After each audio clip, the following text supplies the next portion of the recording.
GK ক্যানেল, কুষ্টিয়া জেলা, ভেড়ামারা থানা। আমাদের এই ৩ নম্বর ব্রিজের উপর থেকে পানি সারা শব্দ পেলাম এবং শুনতে পেলাম। আমাকে একজন ফোন করে বলল যে জিকে ক্যানেলে পানি ছেড়েছে। তো সেটা দেখার জন্যই মূলত এখানে চলে আসলাম। সম্পূর্ণটা ভিডিওটা দেখার আমন্ত্রণ রইল। এই কারণেই এখানে অনেক তথ্য এবং অনেক ভিডিওর ভিতরে অনেক কিছু দেখাবেন এবং বুঝবেন। এটাই ৩ নম্বর ব্রিজ।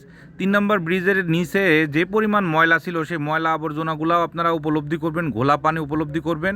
এবং আরও একটি কথা বলতে চাই, এই পানিতে কেউ গোসল করতে যাবেন না। ওই দেখেন সাহেব আলী তার হাঁস টাইনলি চলে যাচ্ছে। ওই দেখেন ওই দেখেন সাহেব আলী হাঁসলি যাচ্ছে।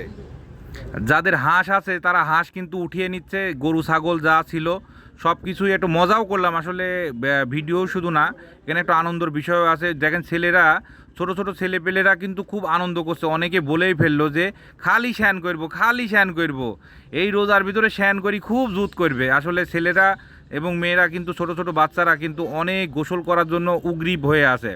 আর দেখতে পাচ্ছেন ৩ নম্বর ব্রিজ, ৩ নম্বর ব্রিজের একেবারে নিচে থেকে আপনাদের ভিডিওটি দেখিয়ে দিলাম। কারণ এই ভিডিওগুলো সাধারণত দেশের মানুষের বাদেও বিদেশে যারা প্রবাসী হিসাবে আছে তারা কিন্তু বারবারই দেখতে চায়।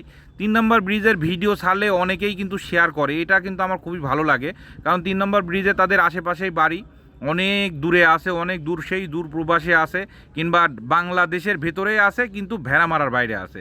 এই ধরনের পানির বেগ এবং গর্জনটা আপনাদের শোনাতে পারলাম না, কিন্তু পানির কিন্তু বেগ আছে। আপনাদের পরবর্তী ভিডিও অবশ্যই দেখাবো যে কী অবস্থা, কত দূর পানি উঠলো। পানি চেকিং হিসেবে দিছে, যা স্পিড আছে তাতে পানি বেশ অনেক দূর চলে গেছে। কিন্তু এখানে একটা কথা আছে, দেখেন কি পরিমাণ ময়লা আবর্জনা এই পানিতে ভেসে আসছে। প্রতি বছরই আসে, ব্যাপারটা এমনই।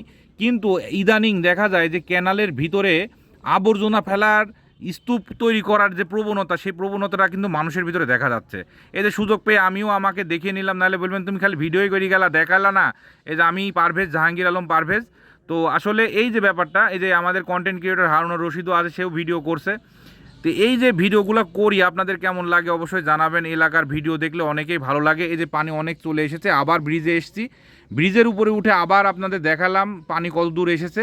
পরবর্তীতে পানির গতি বাড়বে, আরও পানি উপরে উঠবে। তবে শোনা যাচ্ছে যে এই ক্যানাল কিন্তু আগামী বছর আবার কাটবে, ড্রেসিং করবে এবং পার বাঁধবে। সেই পার বাঁধার পরে কিন্তু এই ক্যানালে যৌবন আবারও ফেরত আসবে। এই পানি কিন্তু আমাদের ভেড়ামারা থেকে খুলনা পর্যন্ত পানি চলে যায় সেচ প্রকল্পের কারণে। সবাইকে ধন্যবাদ এবং অভিনন্দন জানাই।